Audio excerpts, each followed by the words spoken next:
اب شیطان کو مغرور کیوں کہا جاتا ہے؟ اس لیے کہ وہ دھوکے میں آ گیا اور کہنے لگا اے اللہ تو نے مجھے آگ سے بنایا اور اس کو مٹی سے. اب دھوکا کہاں سے ہو رہا ہے بھائی؟ تیری بات کا جواب تیری اسی بات میں موجود ہے کہ بنایا کس نے؟ اللہ نے. تو اللہ نے بنایا تو وہی اللہ تجھے کہہ رہا ہے نا سجدہ کر لے. خود سے تھوڑی بنائے تو. اگر آگ سے بننا کوئی نعمت ہے بالفرض تو یہ نعمت دی کس نے ہے؟ اللہ نے دی ہے. تجھے بھیک میں ملی ہے تو اپنی تھوڑی ہے. تو اترا کس بات پہ رہا ہے؟ آپ کے ابا نے آپ کو ایک موبائل دیا اور بولا یہ چھوٹے بھائی کو گفٹ دے دو. آپ کہہ رہے ہو میرا موبائل. ابا کہے گا تیرا کہاں سے ہے؟ ابھی میں نے تجھے دیا ہے. تو ایک دھوکہ تو شیطان کو یہ ہوا کہ وہ یہ آگ سے بننے کے پروسیس کو دیکھ رہا ہے اور خود بول بھی رہا ہے کہ تو نے بنایا. اس کے باوجود اس کی کھوپڑی کام نہیں کر رہی. دوسری اس کو گڑبڑ یہ ہوئی جو آج کل ایتھیس لوگوں کو ان کو بھی اسی بات سے دھوکا ہوتا ہے.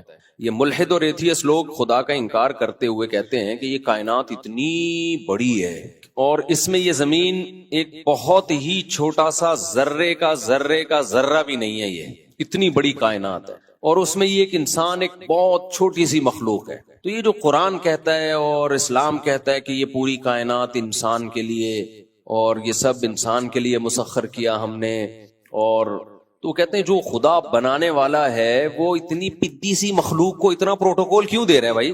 سمجھ میں آ رہی ہے بات؟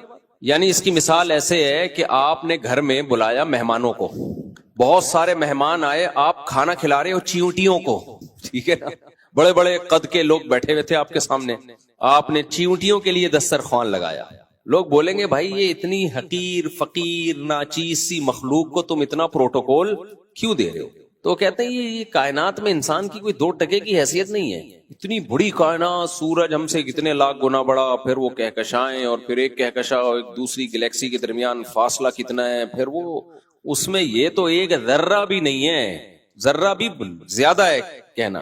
تو اس کا جواب بھی وہی ہے جو شیطان کو جواب. اگر شیطان سے ملاقات ہوئی تو میں اس کو بھی سمجھاؤں گا کہ تو جو غلط فہمی میں آیا نا، ویسے تو سمجھ گیا ہوگا، اس کے اچھے بھی سمجھ گئے ہوں گے، ابھی نہیں سمجھے تو جہنم میں تو سمجھ ہی جائے گا. تو اس کو غلط فہمی ہو رہی ہے کہ میں کس چیز سے بناؤں، اس سے غلط فہمی ہو رہی ہے. تو ملحد کو بھی اس سے غلط فہمی ہوتی ہے کہ ہمارا سائز اس کائنات میں بہت چھوٹا اور ہم ایک مٹی سے بنی ہوئی مخلوق ہیں، تو کیوں خدا اتنا پروٹوکول ہمیں دے رہا ہے؟ کہہ رہا ہے پیغمبر بھیج رہا ہوں تمہارے لیے، آسمانی کتابیں نازل کر رہا ہوں. وَسَخَّرَ لَكُم مَّا فِي السَّمَاوَاتِ وَمَا فِي الْأَرْضِ، جو کچھ آسمانوں میں زمین میں سب کا سب میں نے کس کے لیے؟ تمہارے لیے بنایا. اس کا جواب یہ بھائی انسان کی فضیلت اس میٹیریل کی وجہ سے نہیں ہے جو اس میں ڈالا گیا ہے. جو جن چیزوں سے ہم بنے ہیں وہ تو فولاد ہے اور لوہا ہے، میگنیسیم ہے اور یہ ساری میٹلز ہیں، مٹی ہے جس میں یہ سب کچھ ہوتا ہے. انسان کی فضیلت اس بات پر ہے علم الانسان ما لم یعلم، کہ انسان کے اندر سیکھنے کی صلاحیت ہے. اس کے اللہ نے کھوپڑی دی ہے سوچنے کے لیے اور سیکھنے کے لیے. یہ کھوپڑی کسی اور مخلوق کے پاس نہیں ہے. 4-5 دن پہلے میں ایک ویڈیو دیکھ رہا تھا، تو وہ ویڈیو میں یہ بحث اٹھائی گئی تھی کہ وہ ایک کا انتقال ہو گیا نا، وہ اسٹیفن ہاک تھا، انگریز جو اسٹیفن ہاکنگ، اس کی ویڈیو تھی. تو وہ بتا رہا تھا کہ اس کائنات کے بارے میں، تو اس پہ جو تبصرہ کرنے والا کر رہا تھا تبصرہ، اس کا یہ کہنا ہے کہ یہ کہیں اور بھی مخلوق ہمیں تلاش کرنی چاہیے وغیرہ وغیرہ یا نہیں کرنی چاہیے. تو اس پہ ایک سوال کھڑا کیا تھا کہ اگر انسان کے علاوہ کہیں اور کوئی مخلوق نہیں ہے اور انسان کوئی زمین پہ پلانٹ ارتھ پہ کوئی حادثہ ہوتا ہے اور انسان مر گیا، تو اتنی بڑی اور اتنی خوبصورت کائنات یہ پھر کس کے لیے؟ سوال سمجھ میں آ رہا ہے؟ یعنی اتنی عجیب و غریب کائنات کو سمجھنے والا، اس میں غور کرنے والا، ہم جب دیکھتے ہیں کائنات کی وسعتوں کو کہ سورج میں کتنے ہائیڈروجن بم کے دھماکے ہو رہے ہیں اور کتنے عجیب و غریب اللہ نے اس کو بنایا، تو گدھا سمجھے گا ان چیزوں کو؟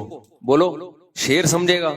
مصنوعات دیکھ کے کوئی تعریف کرنے والا اگر نہ ہو تو بنانے والے کو کس کے لیے بنائے گا پھر وہ؟ یار کسی کمپنی نے بہت خوبصورت پروڈکٹ بنائی، بہت زبردست بنائی، اور وہ لانچ کر ہی نہیں رہی، اس کو مارکیٹ میں لائی نہیں رہی ہے. اس کو تہخانے گاڑی بنائی جاپان نے کوئی بہت ہی زبردست، اور گاڑی کو تہخانے میں بند کر کے لاک کر دیا اور کہا قیامت تک اس کو کوئی نہیں دیکھے گا. اور گاڑی ایسی شاندار بنائی کہ وہ یوں سمجھے کہ وہ گاڑی بھی ہے، جہاز بھی ہے، اور بہت ہی کوئی نئی چیز بنائی انہوں نے بڑی محنت سے، اربوں خربوں روپے لگا کے، اور بنانے کے بعد اس کو زیر زمین بند کر دیا. اب لوگ کہہ رہے ہیں بھائی دکھاؤ تو صحیح پبلک کو، لوگ کہیں یار جاپان جاپان ہے.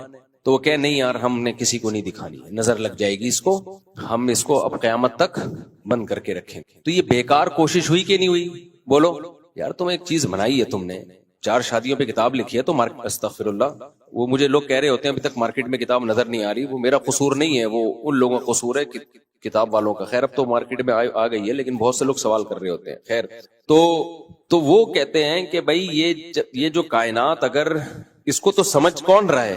انسان نا. اتنا تو ہر بچے سے بچہ بھی سمجھ رہا ہے, جب وہ یہ ویڈیوز دیکھتا ہے تو کہتا ہے یار کیا بنایا ہے خدا نے. تو کہتے ہیں یہ اتنی عجیب و غریب کائنات, اگر اس میں انسان مر گیا تو نہ تو اس کو کوئی سمجھنے والا رہے گا, نہ اس پہ کوئی تعریف کرنے والا رہے گا. خدا کی تعریف نہیں کرتے تو کائنات کی تو کر دیتے ہیں نا, جو ملحد لوگ ہیں, ایتھیسٹ لوگ ہیں, کہ یار بڑی عجیب ہے یہ. تو اس سے پتہ چلتا ہے کہ اس کائنات کو سمجھنے کے لیے, غور و فکر کرنے کے لیے, ترقی کرنے کے لیے, یا غور و فکر کر کے بنانے والے کی تعریف کرنے کے لیے, یہ مخلوق صرف اور صرف یہ کون سی مخلوق ہے؟ انسان ہے, جو دیکھتا ہے حیران ہوتا ہے. اس میں یہ احساسات ہیں. باقی تو جتنے جانور ہیں ان کو اس سے کیا غرض کہ سورج کب نکلتا ہے, کب غروب ہوتا ہے, کیا ہوتا ہے, ان میں تو ایک سے سافٹ ویئر ڈلے ہوئے ہیں, بس اس حساب سے وہ چلتے رہتے ہیں. یہ جو انسان ہے نا, یہ دیکھتا بھی ہے, حیران بھی ہوتا ہے, اور یہ جو ہے وہ تحقیق بھی کرتا ہے, اس میں سمجھتا ہے, یعنی بنانے والے کے کمال کو سمجھ سکتا ہے یہ, کہ بنانے والے نے کیا کمال کیا ہے. اس میں یہ صلاحیت ہے کہ یہ بنانے والے کا انکار بھی کر سکتا ہے اور اقرار بھی کر سکتا ہے. جانوروں میں تھوڑی ہے یہ سب کچھ. تو اس سے پتا چلا بھائی انسان کو جو فضیلت ہے وہ اس کے 6 فٹ کی 5.5 فٹ کی باڈی کی وجہ سے نہیں ہے. اگر باڈی کو آپ دیکھتے ہو تو پھر انسان کی واقعی 2% بھی زیادہ بول دیے, 0.5% کی بھی ویلیو نہیں ہے, بلکہ ٹکے کی ویلیو اس سے زیادہ ہے. سمجھ رہے کہ نہیں سمجھ رہے؟ تو انسان کو جو اللہ نے فضیلت دی ہے وہ کس کی بیس پہ؟ کھوپڑی. جو کھوپڑی انسان کے پاس ہے وہ کسی مخلوق کے پاس نہیں ہے, وہ جنات کے پاس بھی نہیں ہے. تبھی جنات میں نے نہیں سنا کوئی بڑا سائنٹسٹ گزرا ہو. سنا آپ لوگوں نے؟ جنات میں جتنے بھی بڑے بڑے شخصیات ہوتی ہیں نا, ان کے نام کے ساتھ سر نیم شیطان ہوتا ہے. سر نیم کیا ہوتا ہے؟ شیطان. تو وہ ایک آئے تھے نا, ابھی ایک نئی فلم آئی ہے مارکیٹ میں, وہ کہہ رہے تھے جنات جو ہے نا, جس پہ جن چڑھا ہوا ہو. ٹی وی میں ایک فلم آئی ہے آج کل, رمضان میں زیادہ چلتی ہے وہ فلم. تو کہہ رہے تھے کہ جب کوئی آپ کے پاس آئے نا اور یوں کر کے پلک نہ جھپک رہا ہو تو سمجھ لو یہ کیا ہے؟ جن کا بچہ ہے. اور بھی کچھ انہوں نے رپورٹیں پیش کی ہیں. تو میں نے دیکھا تو مجھے وہی بندہ لگ رہا تھا کہ یار کچھ اس میں زیادہ علامتیں یہ پائی جاتی ہیں. خیر وہی جو روئے تھے بہت زیادہ بھائی, وہ ماں کے غم میں روئے تھے. تو اینکر کہہ رہا تھا مت رو, میری ہنسی نکل رہی ہے, بہت مشکل سے میں نے برداشت کیا ہوا ہے. اینکر بھی رونے کی صورت بنا رہا تھا کہ مجھے بھی رونا آ رہا ہے, لیکن اندر سے وہ یہ کہہ رہا تھا کیمرہ آن ہے ورنہ میں تجھے رکھ کے چماٹ لگاتا, چپ کر جا, یہ ڈرامے ہم نے پہلے بھی بہت دیکھے ہوئے ہیں. تو اینکر کی ہنسی آ رہی تھی اصل میں اس کو, لیکن وہ اپنی ہنسی کو روک رہا تھا مجبوراً, کیونکہ لائیو پروگرام چل رہا تھا. تو کہہ رہا تھا بس کر جاؤ. تو پھر اس نے جواب میں کہا کہ ہم کہاں جا رہے ہیں؟